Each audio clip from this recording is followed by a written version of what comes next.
Hi everyone, thank you for joining me on another fertility Q&A with Dr. Nidhee Sachdev.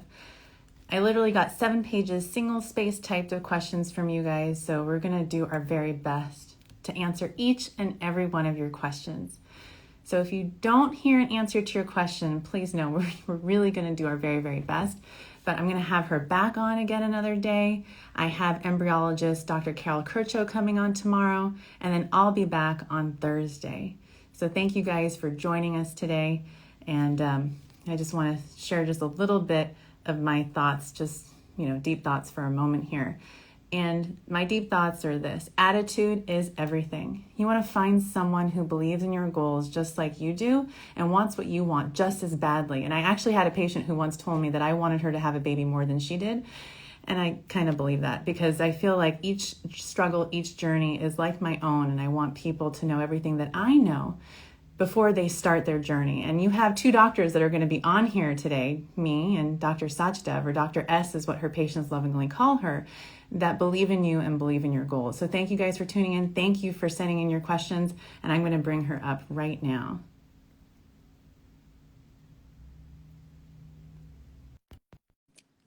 She'll be coming up here in just a second.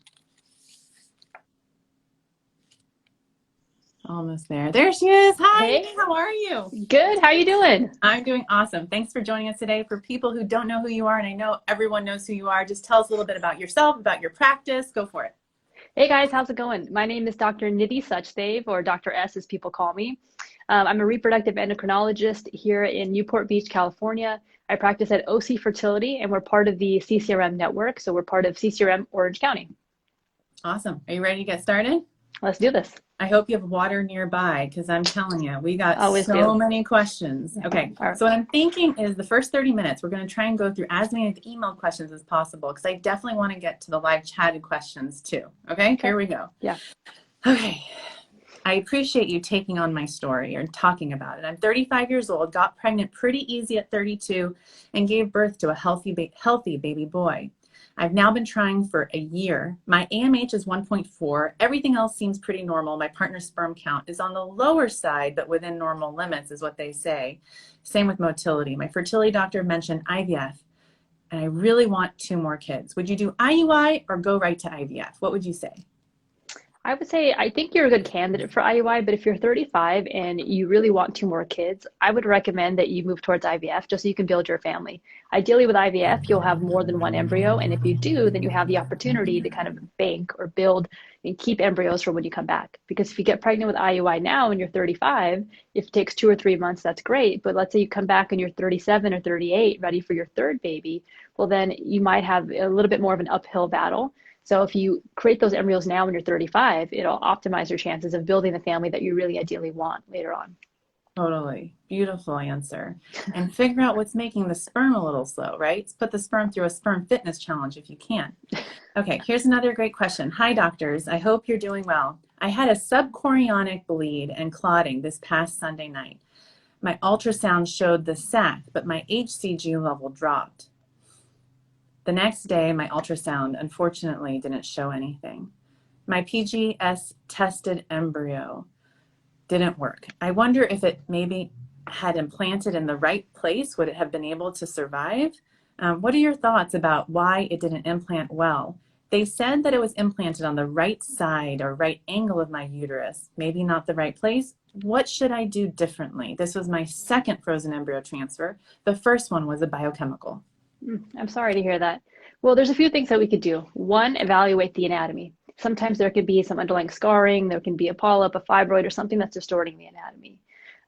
The other thing is evaluating if there could be some underlying inflammation or infection going on that could have been secondary from the first failed transfer. So I'll typically, in situations like this, evaluate the cavity by a saline sonogram, or we'd end up doing office hysteroscopy, looking at the cavity, and we'll also do endometrial biopsies. An endometrial biopsy will take tissue samples. I send it off to the lab, in which they'll look to see, are there signs of underlying inflammation, or are there signs of infection or bacteria? Not like you have an active infection, but there's signs of a chronic underlying infection called chronic endometritis.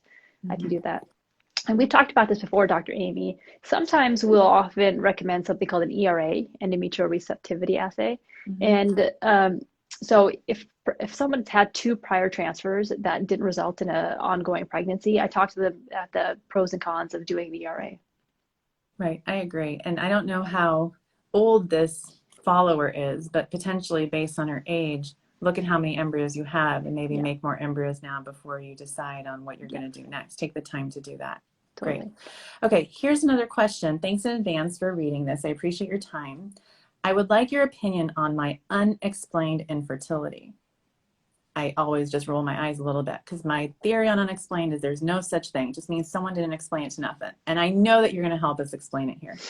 I'll be 38 in September, and I have a history of 1 natural pregnancy that resulted in a miscarriage at 7 weeks. We currently have 6 frozen embryos after genetic testing. In March, we transferred 1 embryo, resulted in an ectopic pregnancy. I had to take methotrexate twice for that, and now we're starting our next transfer cycle. So far, I've done Follistim for 2 days. I've also been doing Ganirelix, Ovidril, PIO, and Endometrin. Any suggestions at all to help us? Thank you again for answering my question. Well, the good thing is that we have embryos to work with, right? Not that we don't value each embryo, but we have embryos to work with. One, even though you had methotrexate, you treated that ectopic, I would argue that, well, maybe that tube is damaged. And even though it's damaged, sometimes it can, and we're putting an embryo in, sometimes it can be dilated and accumulate fluid in there, and that can have negative effects on the pregnancy. So in a situation like that, I would consider at least evaluating the tubes again, right? Even though they may not show a hydrosalpinx, it might be beneficial to consider doing a laparoscopy, just taking a look at it. We don't necessarily have to go straight there, but it's something to at least talk to patients about so they understand the pros and cons.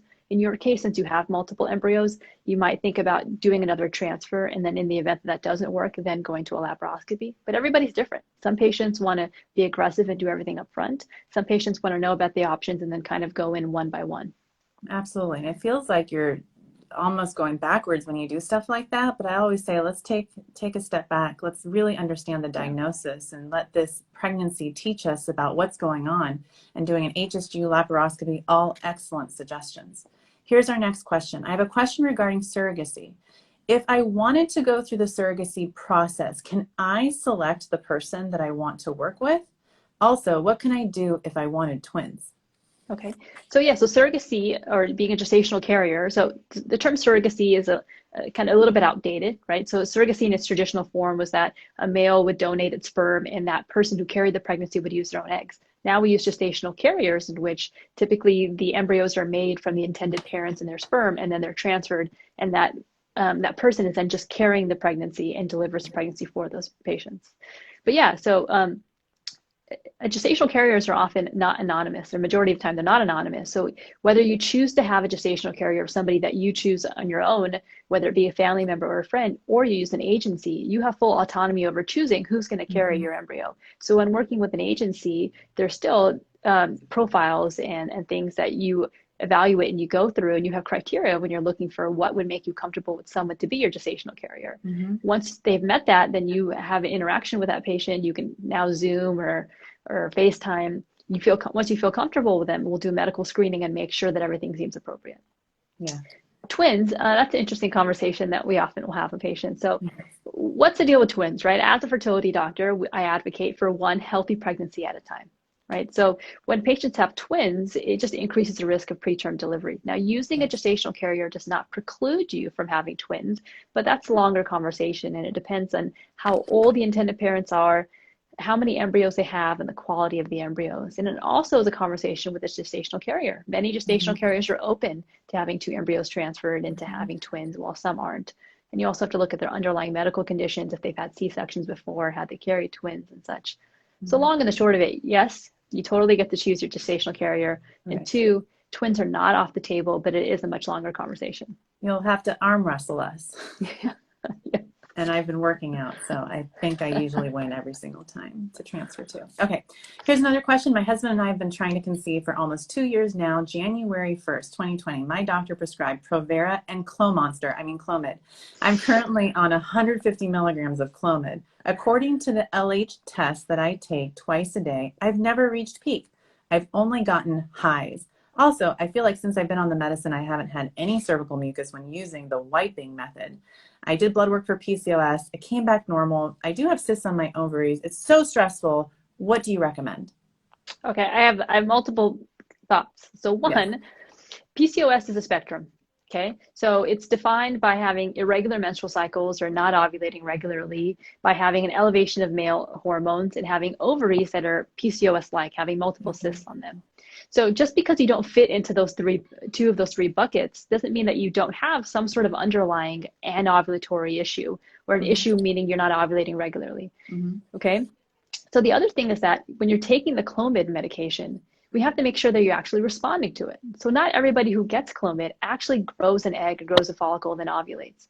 So if you're getting that medication and using LH kits and they're not showing up as positive, that means that you may not be responding to it and you're not actually ovulating.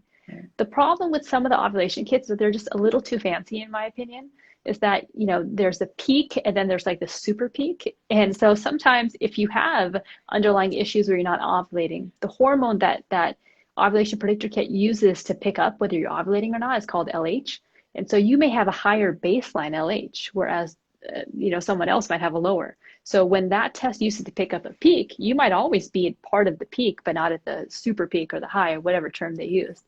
So you're constantly hitting that high, but not the threshold. So that's why I recommend patients to get kind of whatever is simplest. I usually recommend the one that's like a circle or a smiley face. It's obvious. You don't have to wait to see, is it flashing? Is it not flashing? Is it dark? Is it not? It's confusing.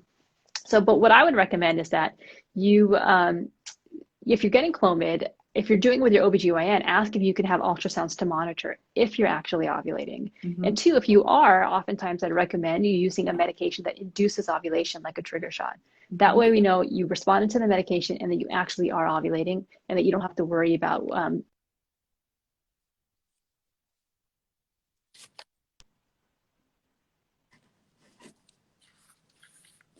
Nidhee, you're cutting out just for a second there. I bet you're going to come right back. Yeah, we're back here. You were just talking about cervical mucus, one of my favorite things to talk about. Just saying the trigger shot makes you not have to worry about the cervical mucus. Right. And in her case, 150 milligrams of monster, I can't say clomid, probably thinned out her cervical mucus too. And so you and I are the most accurate ovulation predictors, right? I mean, you come to us, we'll do an ultrasound, we'll check your blood, we'll check, if we need to, and take a look at your ovaries, and we'll tell you when you're ovulating, right? Yes. Okay, cool. Next question. This one's a good one, and I get this often, and I feel like there's a trend when sometimes I get this question more often than not, and it's usually based on what's in the news. It's about folate in a study in 2016 published saying too much folate in pregnant women increases their risk for autism, this study suggested. So the question is this: can you tell me, in your opinion, what would you recommend doing? Do you think elevated folate serum during the first trimester or beyond can really be risky? I mean, that's a good question. I think the one thing we know is that having too much of anything oftentimes, can lead to complications, right? So folic acid or folate has traditionally been thought to be water soluble, meaning that you'll kind of urinate out the excess. But it's possible that there might be an optimal range, and having too much might be too much. So I would recommend that you talk to your doctor about what your indications are. Are you somebody who needs an excess amount of folic acid? Do you have a prior history? Are you on certain medications? And work together to figure out what the right balance is for you. Right. So people who, for example, have a history maybe of a cardiac defect in their family, or on certain medications that might need more. What are some of those conditions or situations? So like patients who are taking some form of seizure medications, right? Those medications don't often metabolize folic acid that well. If they've had a prior history of neural tube defects.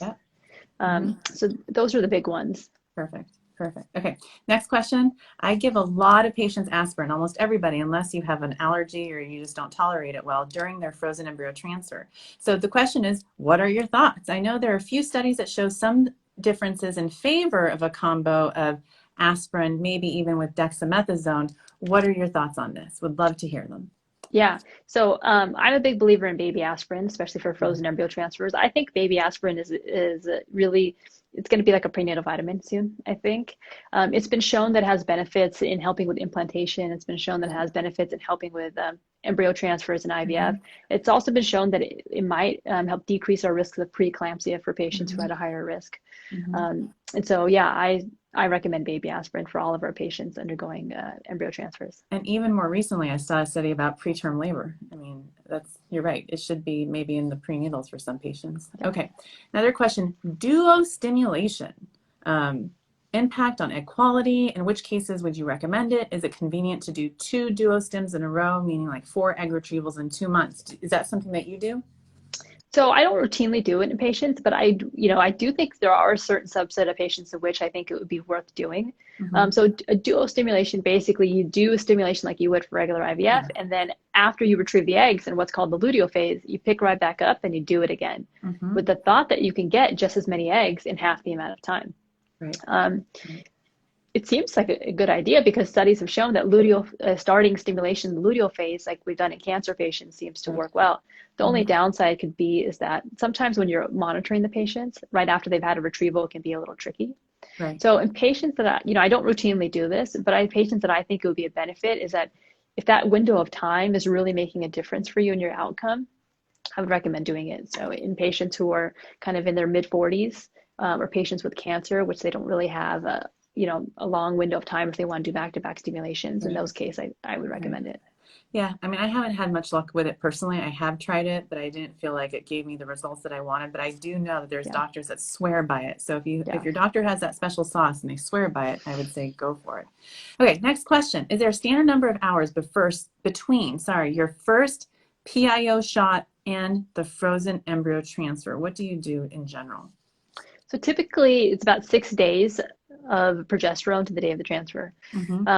But it can vary from place to place. Some places will start at night. Some places will start in the morning. In our clinic, we just like to be consistent. So we always will see the patients at least 1 full day prior to starting progesterone, check their labs, and then they'll start the next day. So there'll be 6 full days of progesterone prior to it. Okay.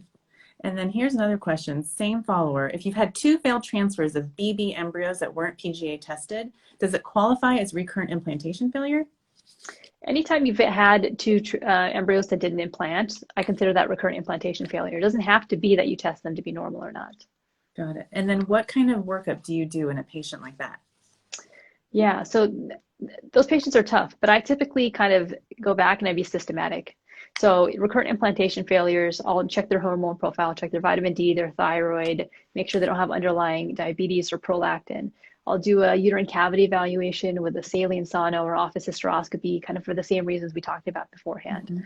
I will recommend an endometrial receptivity assay, right? The ERA, looking to make sure that, hey, is 6 days the appropriate number of progesterone for them? Do they need less or do they need more? Sometimes I will often recommend something called a receptiva, in which I do at the same time as the ERA, looking for underlying endometriosis within the uterine lining. So more to this question, all my embryos were BBs. Is that because of egg quality, sperm quality, or both? We actually have male factor infertility. I narrowly escaped needing a Tessie procedure. We'll probably need a second egg retrieval at some point. I'd love any tips to give us the best shot to add some AAs or ABs to the mix next time I do a cycle. And I already have an active and healthy lifestyle with normal weight, lots of fruits and veggies, and limited alcohol. I would say it's a combination of everything. It definitely could be male factor, right? Because you know that there's a male factor there. And so what you're doing for yourself, I would make sure your partner is doing for them. Right? So it takes 2 to tango. So make sure that you're not the only one doing all the work. Yeah. The other thing is, every stimulation is different. So I would talk to your doctor about what you can do differently for the next stimulation. Sometimes I'll add growth hormone if I feel like there's poor egg quality. The other thing I tell patients that there is some subjectivity to the grades, right? And talk to your doctor, say, well, is your lab, do they have a curve? Do they give a lot of A's and not that many B's? Or do they just not give many A's? And do they give a lot of B's? And so what are we really reaching for? What are we hoping for, right? And yeah, the grades give us like a sense of comfort because we want something objective. But I think we've all seen plenty of beautiful babies born from embryos that weren't AAs. And, so I tell patients not to focus on that. Exactly. I mean, I think the average is B's for most. Yeah, totally. BBs. Yeah, BBs are more super common. Beautiful babies. Yeah. Okay. Great question. Next, I'm 34 years old, about to be 35 in September. We have a 3-year-old conceived through IVF and ICSI due to both me and my husband's fertility factors. For me, high FSH, low AMH, and for him, low count and motility.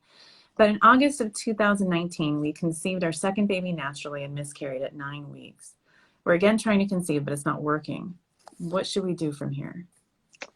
So you cut out a little bit, but the second Okay, baby, the first baby got pregnant, IVF, second baby miscarriage. that's correct, at Okay. 9 weeks, and now still trying, wanting to have some suggestions from us. So I would start with the whole workup, right? You may have had the Mhm. workup in the past, but start again and make sure we're not missing anything again. Again, after every miscarriage, I do a uterine cavity evaluation. Mhm. Even though you may have had one beforehand, you want to do another one. Check out your ovarian reserve. Sometimes as we get older, our ovarian reserve may decrease, and that might increase Mhm. our risk of chromosomal abnormalities. And depending upon what those factors are, I could possibly recommend doing IVF with PGT, just to at least decrease our risk of having a miscarriage, because then we can assess that an embryo is normal.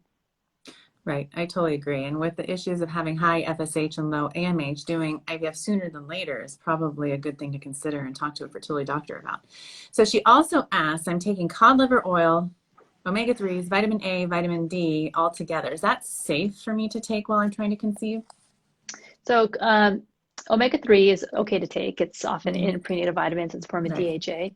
Vitamin A and D are what's considered fat soluble, so you can actually have too much of it. Vitamin A, I don't recommend that patients take unless they have an indication to take it excessively. If it's in your prenatal vitamin, that's probably adequate. Vitamin D, the majority of us are vitamin D deficient. So Mhm. I would check your vitamin D level and see if it's lower. Then yeah, it's totally fine to take an excess supplement of it and work with your doctor on what your levels are. Perfect. And now my favorite, a cervical mucus question.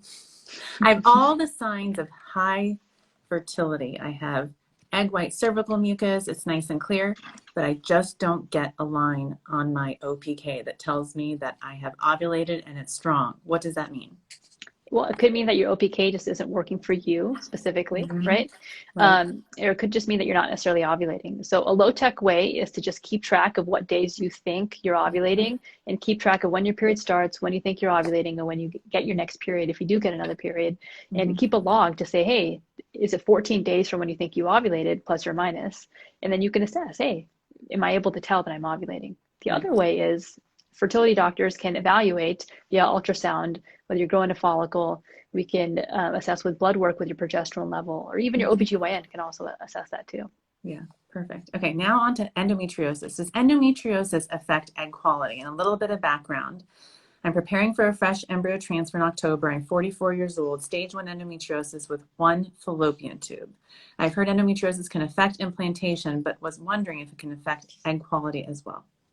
Yeah, I mean, we've seen that endometriosis can affect egg count, Mhm. meaning quantity, and egg quality too. It's most prevalent in IVF, because then you can see once you have the sperm and the egg, sometimes the embryo development isn't as great. So yeah.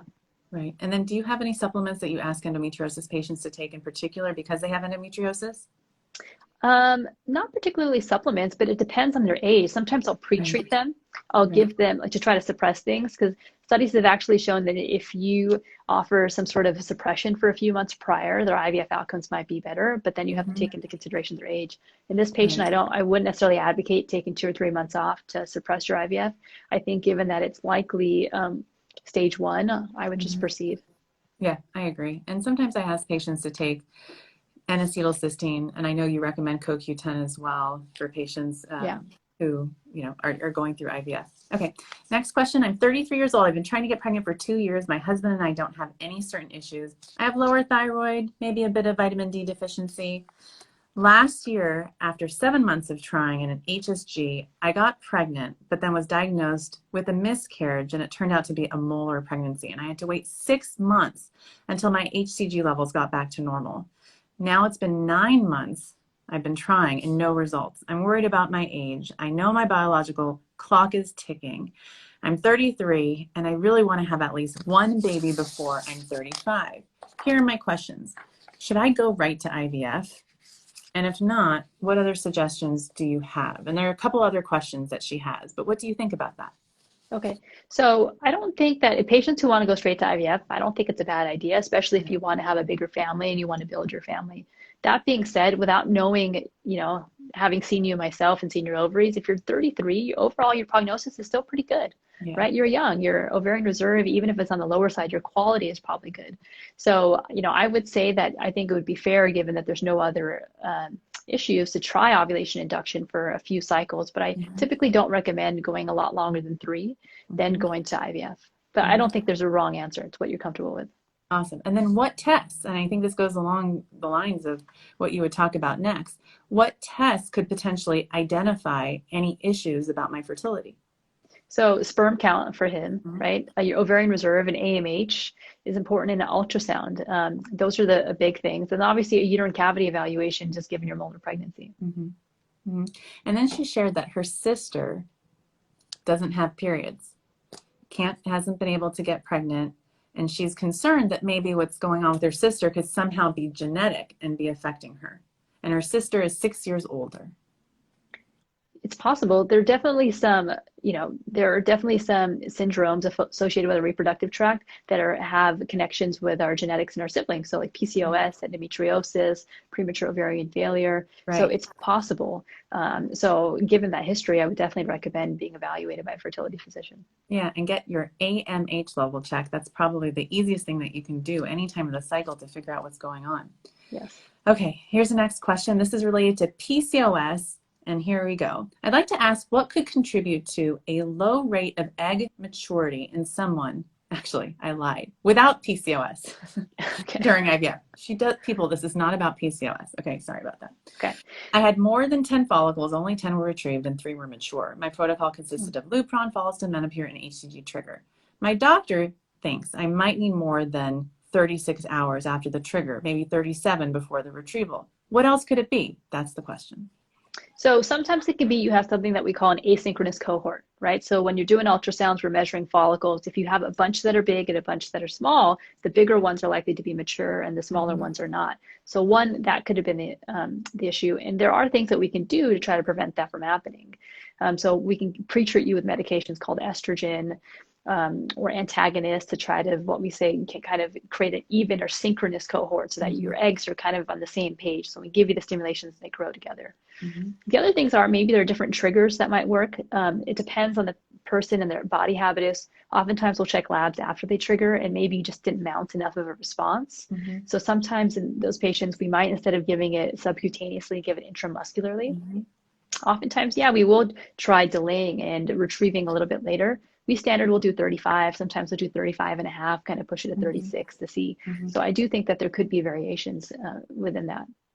Totally. Maybe grow your eggs a little juicier, maybe get them a little bit bigger, above 20, maybe add a little something to your trigger shot. Maybe instead of 5,000, do 10,000 units of HCG. Sometimes they've even gone to 15 or 20,000 and maybe add some Lupron too. All of those things can be considered. Sometimes we'll do different brands in combination in case we don't respond to one. Yeah, it's not wild. Just those little tricks can sometimes help. Totally. Okay. This is another question. I'm so excited for your show today. Well, thank you. Okay. I'm 42 years old, vegetarian. I really don't know the question here. This is the question. She's asking me how many eggs fertilize and why. But I think what she's asking is this, like, what makes an egg fertilize? And what about that egg makes it fertilize? That's the question. Okay. So one is, it depends on whether the egg is mature or immature. It kind of goes back to the other question. So a mature egg is the one that's more likely to fertilize, right? And then you obviously you have to have good sperm quality. So the more motile sperm and the more normal appearing sperm are the ones that are going to fertilize. If the question was what percentage of eggs fertilize, because maybe that's where it was going. Right. So typically I counsel patients that I expect about 70 to 90% of the sperm to fertilize. And there's different ways for it to fertilize. Yeah. For it to fertilize, especially if you're doing testing of the embryos and do ICSI, it can increase potentially fertilization rates. Right. And then she's asking how many embryos should I transfer if I want twins? And we already talked about that. You'd have to arm wrestle us first. But I'm sure it depends on a lot of things. What kinds of things do you think about when you have a 42-year-old and maybe she's not going to do genetic testing on her embryos? What would you do? So if we're not...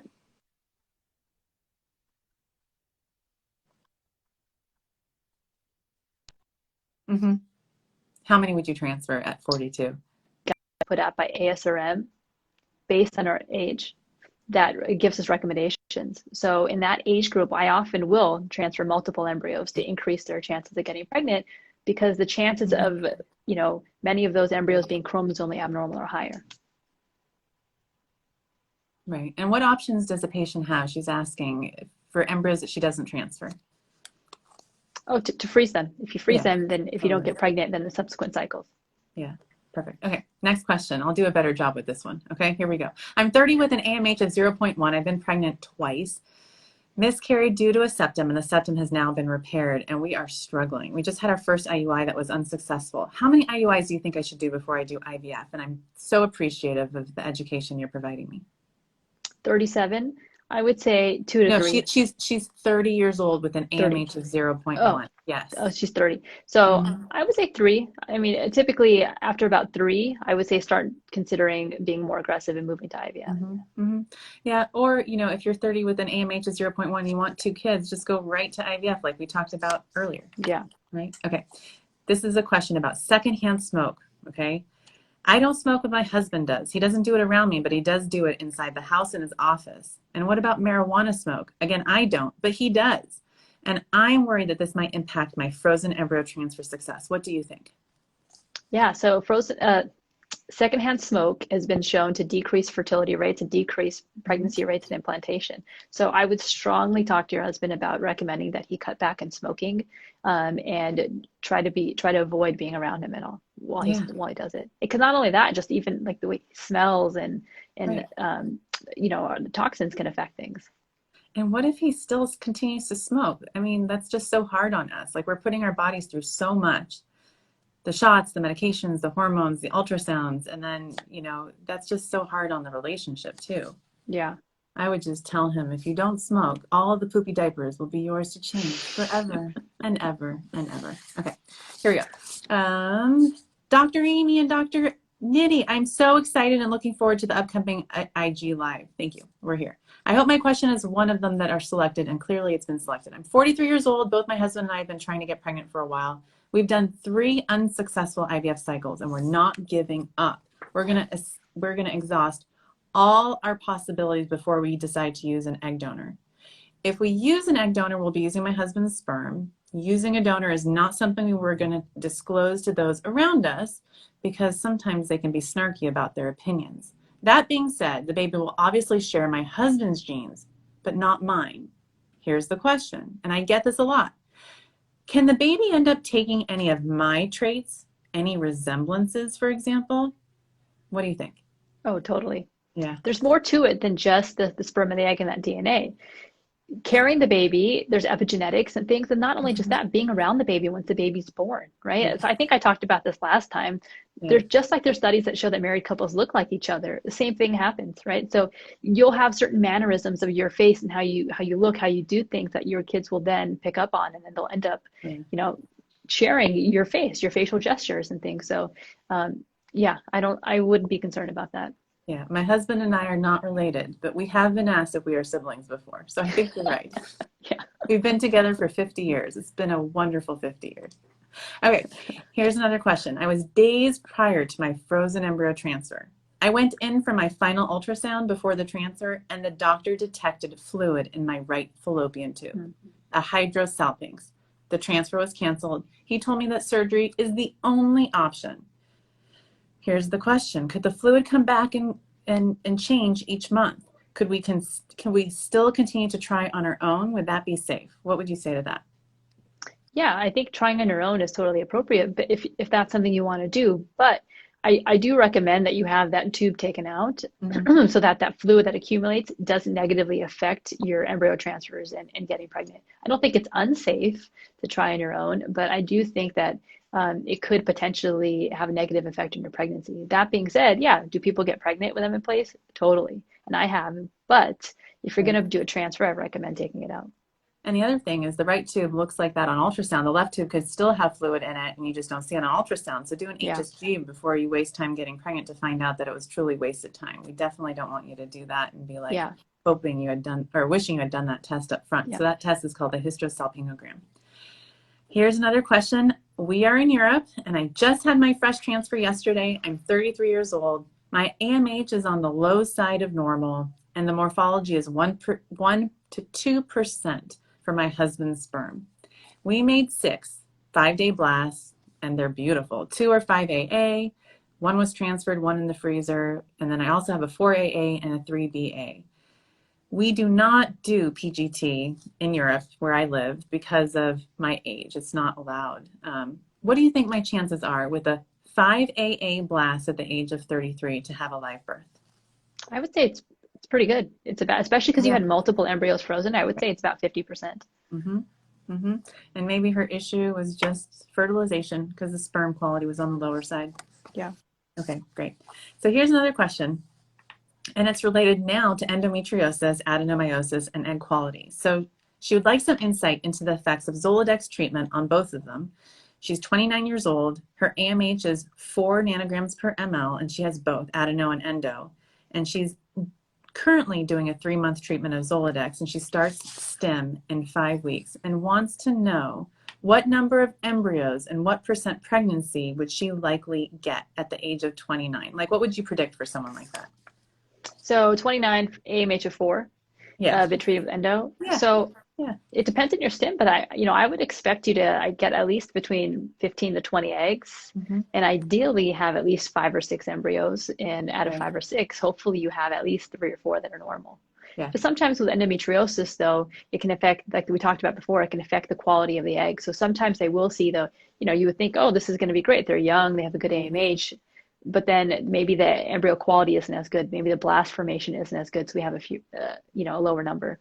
But ultimately, I'm optimistic. Yeah, I agree with you. Okay, here's another question. I'm a big fan, and I have a question. A little of my background. My hubby and I conceived naturally 7 years ago, and he had a spinal cord injury 5 years ago. He went through sperm aspiration, and we have 11 vials of sperm frozen. My first transfer didn't work. I miscarried at 8 weeks. My second transfer just had a negative pregnancy test, and these are PGS tested embryos. I also did a recurrent pregnancy loss, had hysteroscopy, everything was normal.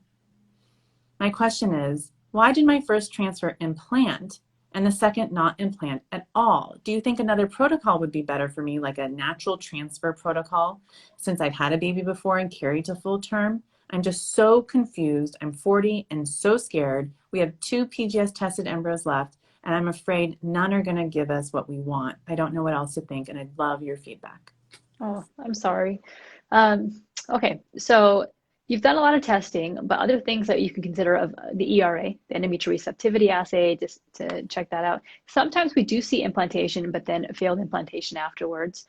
It could be the same issue, it could be 2 different issues. I would make sure that you've done an endometrial biopsy ruling out chronic endometritis, because the miscarriage that may have been related to something else could then have caused underlying inflammation that then cause negative effects on the second one. And then again, the receptiva, I think, is an important thing. There are different protocols. A natural cycle protocol works a lot better for some women, especially if you've had 2 failed ones, but it depends on having a regular menstrual cycle, and it depends upon the ability to develop an appropriate lining. Right. So for some people that works well, for some people it doesn't. But I do think that you should talk to your doctor about it, because that is a great suggestion that might be of benefit to you. Right. And the other thing is ask about your embryo quality. I think so many patients don't get that post-IVF consult that I know you and I do, where we talk to patients about the quality, the implantation rate per embryo. And some patients just don't even know that they can have that information. And sometimes the quality really can be the reason why an embryo won't implant. Totally. And actually, we've been recently doing something called PRP, platelet-rich plasma, and we've been working with Stanford. They're doing randomized trials, so we actually adopted their protocol. So we'll do it selectively in some patients who've had recurrent pregnancy loss before their transfers and have had or recurrent implantation failure or poor lining. So we'll do it in some patients, and knock on wood, so far it seems to be helping. Okay, well, I'm sending them to you then. That's good. They're coming to you. Okay. All right. You're not too far. I mean, you're about a 5-hour drive if you drive fast. Oh, yeah. It depends how fast you drive. Yeah. Exactly. Okay. Yeah. Next question. Is it safe to continue CoQ10 after the egg retrieval right up to the embryo transfer? And what about during pregnancy? Yeah, you can continue CoQ10. Yeah. And sometimes I have patients taken in pregnancy, especially if they've had miscarriages. It might help. Okay. Yeah, totally. Next question. Could you ask this? Generally speaking, how do people do with IVF? I am terrified because of all the shots and the side effects that I'm reading about. What would you tell someone to give them the extra push and reassurance that you need? And here's my background. 31, follicle count of 49. I had a biochemical pregnancy and one trisomy pregnancy at 15 weeks. I'm just considering IVF now, but I'm just so nervous about all the artificial hormones I'm putting in my body. This is a great question. And I think this is the conversation that I have a lot with patients that I wish that other people who are scared to do IVF had. Yeah. So IVF, I think the hardest part about the IVF process isn't the shots, isn't the hormones. It's the mental and emotional aspect of it. And it's the anticipation of it, right? Mm-hmm. You're gearing up to start, you're gearing up for that first shot, and then you're coming back for ultrasounds, and then you're waiting and you're hoping, and all your hopes are on each other step. That's the biggest part. So I think having a good understanding of what's going to happen and what the timeline is and when you can expect to know things is important. And having an honest conversation with your doctor to understand your expectations, right? So it sounds like you have a good prognosis because you have the potential to make a lot of eggs. Mm-hmm. That's pros and cons, right? When you make a lot of eggs, that's wonderful, but then you might feel more symptomatic afterwards than somebody who doesn't make as many. And so understanding what you're going to feel like and how long that's going to be. But ultimately, I think the key is that you have to look at the benefits. The benefits is that you might be able to hopefully have multiple embryos to build your family.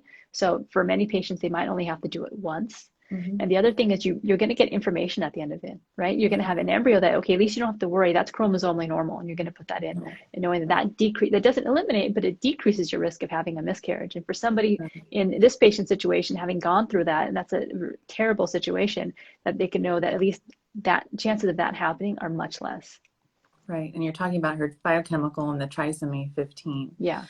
And then for her, I would just definitely talk to your doctor about what are you going to do to prevent severe OHSS, right? Yes. And you and I have all these checks and balances in place for patients, seeing them frequently, starting at a lower dose, all sorts of trigger shot protocols that will keep people safe too. Okay. Totally. Next question. And knowing that the symptoms are self-limited, right? We freeze. So they go away. They go away. Yeah. You'll feel like crap.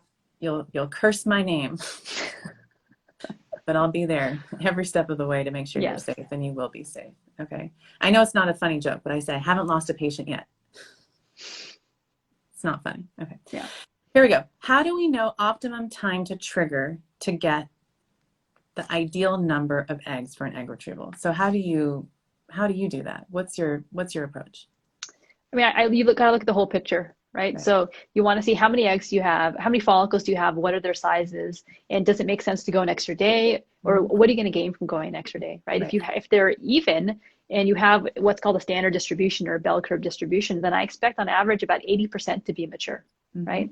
But I could typically counsel patients saying, hey, based on what I'm seeing, I think out of 10, I'm thinking 6 are going to be mature. And here's the pros and cons to going longer or shorter. Sometimes when patients have a ton of eggs, we have to trigger them a little bit earlier just because their blood levels are getting too high. And then if we do continue to go, they might get sick. So for some patients, they might have 40 eggs, but I counsel them that the percentage of mature eggs you're going to have is going to be in the lower side in comparison to somebody else, but your absolute number of eggs will probably still be appropriate. Right. Totally agree. Okay. How about this? Hydrosalpinx. Does tubal ligation have the same outcome as salpingectomy if you have a hydrosalpinx? What do you think? So technically it could, right? If you're just obstructing that fluid from going back to the uterus, it potentially could. However, if you're going in to tie the tubes, I would recommend just taking it out. It's not like it's going to benefit you from being in there. And actually, there's some thought that ovarian cancer can stem from the fallopian tube. So if it has any sort of issue and it can be safely removed, I recommend removing it. I agree, especially if it's due to endometriosis. I think a lot of times people are shamed when they think of hydrosalpinx. They think it was some infection, but endometriosis is a huge culprit when it comes to hydrosalpinx. Yes. Okay, and then how is it that some women still get pregnant despite a hydro? That's the other part of the question. Other tube's open. Yeah, right. But meaning that you can, even if it's a hydro, things can go back and forth, right? You can technically still get an egg in there. But but if you have the other tube, you can get pregnant that way. Does that fluid always have negative effects? Not necessarily, but could it? Yeah. Right. You just have a higher risk of ectopic. I mean, a tiny little sperm cell and egg cell can get in, but when the embryo forms, it's a lot bigger, and then it just has a harder time traveling down through all that fluid. Okay. Next question. When do you recommend ERA testing? I know you talked a little bit about it, but this was a very specific question about that. Yeah. So I have this conversation a lot with patients. So typically it depends. So after 2 failed frozen embryo transfer cycles, I'll talk to patients about an endometrial receptivity assay. But it depends on the patient. If they're 42, they had one, it didn't work, and they have only one left. In that case, I might advocate for it because the chances of them making another one might be on the lower side. So it depends on the person. Right. So here's a question. What can be done to collectively make IVF more affordable? Well, that's a good question. I think continue to lobby on behalf of your fellow patients and your friends and your peers, right?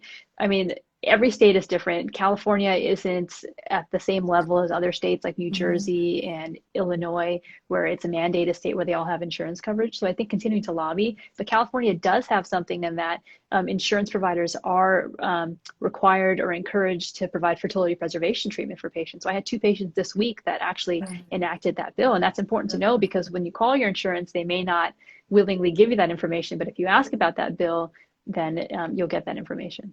Okay, great. And then what about any new or exciting research for women with infertility from endometriosis? Is there anything in the pipeline that you know of? So I think that they're doing studies about various forms of medication for endometriosis treatment. I mean, traditionally, treatment for endometriosis was limited to like Lupron and medications like Danazol and such. There aren't a lot of medications that you can take for endometriosis while you're actively conceiving, but they're working on other medications that can help. The primary outcomes are pain, but by having other forms of medication, it might ultimately help with endometriosis and ultimately help with fertility. Right, I agree. And then any organizations that someone who is interested in this could contribute to in order to help women suffering from infertility? I think ASRM is a really big one. ASRM, Resolve are big ones. And then, there's organizations like Fertility Within Reach that reaches out and helps patients who are trying to afford treatment and work with their insurance providers and things of that sort. So there's actually a lot of different resources. It just kind of depends if you're looking for something locally or nationally. Awesome. Okay, so we've got through all our email questions, and now I'm just going to start from the top. We're going to go through our chatted questions while we still have time. Thank you guys for hanging in there with us. Okay, so this is about high level of EPA and omega-3 oil, 1,500 milligrams per teaspoon. Is that harmful during early stages of pregnancy and 15 days post-IUI? What would you say? I mean, high levels of EPAs could potentially be harmful to pregnancy. So I would, if you can, try to limit your exposure and try to limit your intake. Perfect. Okay, what are your thoughts about castor oil packs? Are they helpful? I don't usually recommend those to patients. Right, I don't either. Okay, is it still okay to be on estrase until 12 weeks of pregnancy, or would that be dangerous to the pregnancy if I stay on it through 12 weeks? It's not necessarily dangerous to the pregnancy. I mean, medicine's a combination of risks versus balances, right? So what is the reason that you're taking it? Are we concerned that you're having low estrogen levels? Because by 12 weeks, your placenta should really be kicking in, even if you are doing a frozen embryo transfer cycle. So I would just talk to your doctor about what are your progesterone, your estrogen levels, why are you taking it, and what are the concerns? Right, I usually stop at 10 weeks. Yeah. And if patients are symptomatic, titrate them down. And it doesn't cause birth defects. I mean, we secrete estrogen when we ovulate. So yeah, the big thing is just risk of blood clot because of extra estrogen. Right. But you and I are aspirin givers and lovers. Yes. Okay. What supplements should we take for a frozen embryo transfer? It depends on indications and such, but ones that can help with lining or L-arginine. Sometimes it's not a supplement, but a medication I'll put patients on is Trental and vitamin E if I'm concerned about them building their uterine lining. Those are common ones. And then obviously, like not a supplement again, but baby aspirin and prenatal vitamins. Okay. Here's another question. I have ovulation problems. I don't have issues with insulin. I don't have issues with PCOS. Should I take metformin and inositol in pregnancy? The point of if you don't have underlying insulin resistance or diabetes, the point of metformin is to help with ovulation. And so I typically, if they don't have underlying issues, once they get pregnant, I'll stop the metformin just because it causes, like we talked about, GI issues, and it's something that crosses placenta. So I try not to give it unless it's needed. So someone's saying, I'm looking for a doctor in the LA area. How far are you from LA? Oh, especially now with COVID, not very far, 40 minutes. There you go. Yeah. There we go. Doctor in the LA area, Dr. Sachdev. Yeah. Okay. Is a prolactin level of 31.5 before a frozen embryo transfer something of concern? Concern's a strong word, but I would evaluate it. So many things can elevate your prolactin, right? By working out, by eating, even your blood draw. So I'll repeat that prolactin fasting, and I'll advise patients not to have sex, not to work out. If it is elevated, then I will treat it. And I typically will order an MRI of the brain just to make sure there isn't something in the brain causing that to be secreted. You know, I don't I don't like my patients to have elevated prolactins prior to a transfer, but if I diagnose it prior to the transfer, I'll treat it, and usually the medication gets it down pretty fast. So fast, like Yeah. a week. Yeah, probably very less than. fast. Yeah, totally. Okay, how much folic acid do you usually recommend? Between 400 to 600. Perfect. Okay. I love the way you explain things. You have a great calm energy. Just wanted to share that with you. Okay. Thank you. Are Centrum multivitamins good when trying to conceive? So if it's a multivitamin, it probably has almost everything you have that you need within a prenatal vitamin. I'm not particular about the brands. I would just make sure it has the important things like folic acid, has iron, it has DHA, iodine, things that may not be in a normal prenatal vitamin. You want to make sure it matches up the doses that you need. Yeah, and sometimes you're just paying extra for that label to say prenatal. You can probably, they probably are exactly the same. Okay. Yeah. Should we take aspirin throughout the entire pregnancy? I usually recommend you take it at least for the first trimester, and then you have a conversation with your OB/GYN, because there's pros and cons about taking aspirin as you lead up to delivery. But I think it's, I think it's helpful, at least in the first trimester. Yeah. And what are your thoughts on immunology testing for patients with recurrent implantation failure? I talk to the patients about pros and cons of it. I will usually, I mean, some people would argue that recurrent implantation failure is a subset of recurrent pregnancy loss. I typically include patients with biochemicals as recurrent implantation failures, but I also include those as recurrent pregnancy loss. Right. So I don't always routinely do recurrent pregnancy loss panel on my patients with recurrent implantation failures, but I talk to them about why.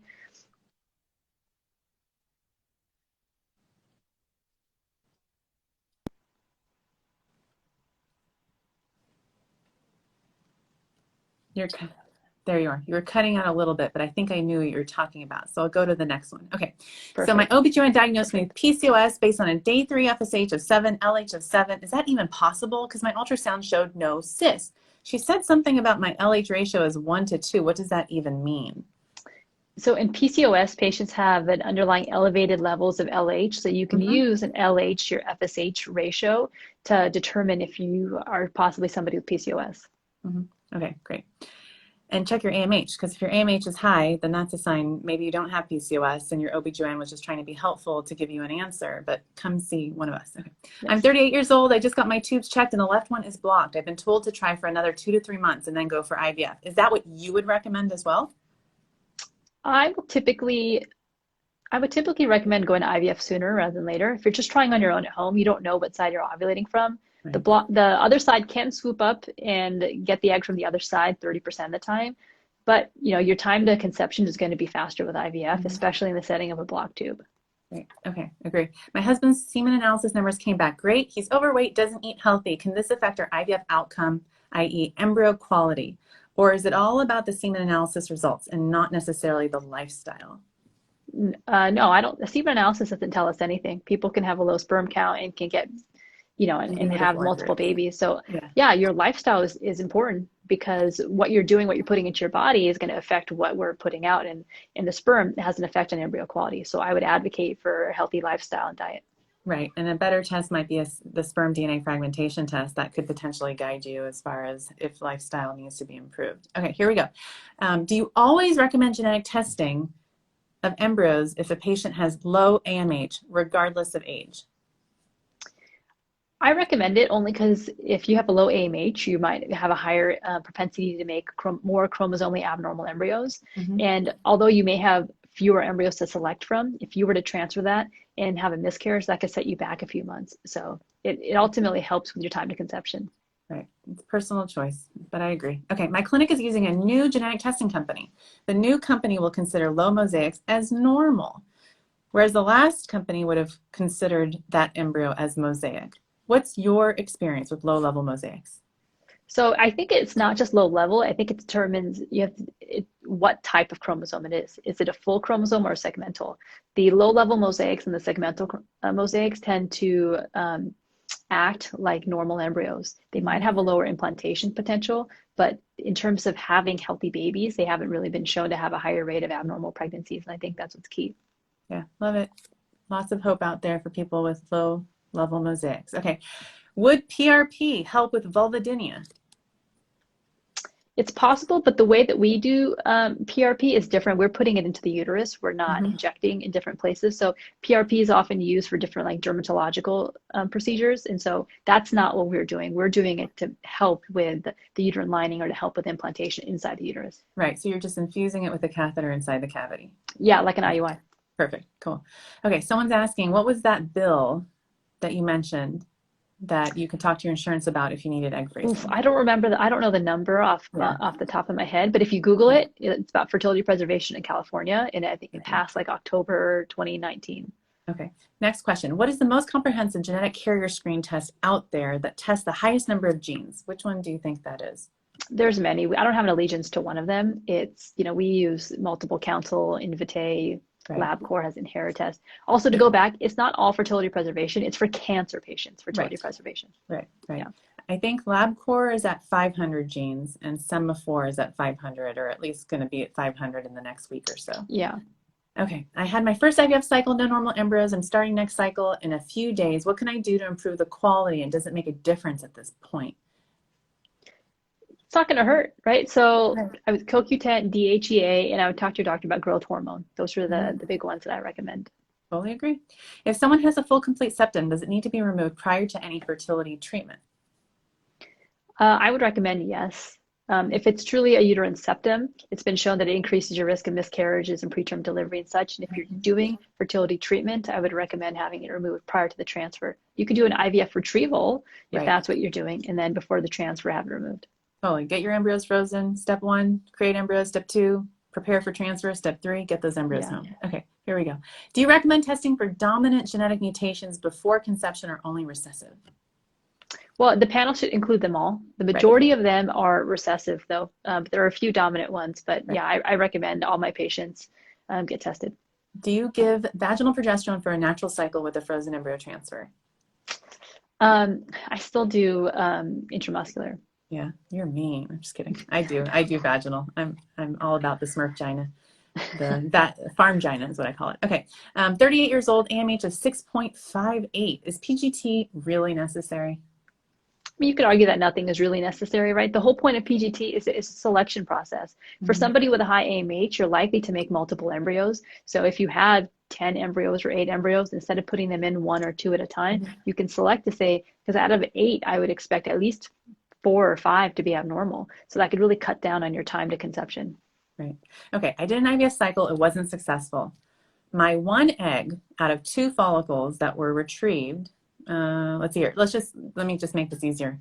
I didn't get a blastocyst. I'm 39. My AMH is 0.06 and my left tube is blocked and I have polyps. There's no question there. Keep going. Okay. My doctor now wants to put me on the pill for my lining, not to get too thick. They want to open up the tube, remove the follicles, and try insemination with medication. Would you do the same? It sounds like there's a few little things that need to be done. Take out the polyp, fix the tube, but based on the AMH, I would recommend being aggressive and considering IVF. Yeah, I mean, if there's an anatomic reason for your lining to be thick, the pill isn't going to help. Get those polyps out. Okay, we're at 2 minutes remaining. Are you ready? Okay, I'm ready. Okay. I use Conceive plus Lube, and I just love your sperm show. I do have a sperm show. Should I stop using Conceive plus? I would say, yeah, just use coconut oil. What do you say? What's your favorite go-to lubricant? I don't have a favorite go-to, but yeah, coconut oil is a common one. Okay, great. I have 4 frozen embryos. We plan to have 2 kids, 1 of each gender, but I have 3 girls and 1 boy. Do you recommend another retrieval? If gender is really important to you, I would say yes, or transfer the male first. Yeah. And then if 3 should hopefully give you at least 1 female. Okay, what's a good TSH level and HCG level 15 days post IUI? 15 days post IUI. TSH and HCG. HCG, I would say at least 75 or greater. TSH, like thyroid, I would say 2.5 or less. Okay, I've had 3 C-sections. We want 2 more kids. If we choose to do IVF, what are the risks to try for twins? I'm a healthy 43-year-old. The risks are high only because you've had 3 C-sections, so you have a higher risk of having abnormal placentation, meaning like a higher risk of something called a placenta accreta or placenta previa that could have significant consequences. So I would not only consult with your fertility doctor, but the doctor who's going to deliver you, to talk about the risks of, having a twin delivery. Okay, we have like 10 questions left. We cannot get to them in the next 20 seconds. Will you come back fast. on again? Yes, I will. But I talk fast, yeah. Okay, good. Well, thank you for thank you for coming on. Thanks for having me. This is fun. And listening to all the questions. You guys, thank you for joining. Hope to see you again. Thanks, Come everybody. back tomorrow and go see Dr. Sachdev.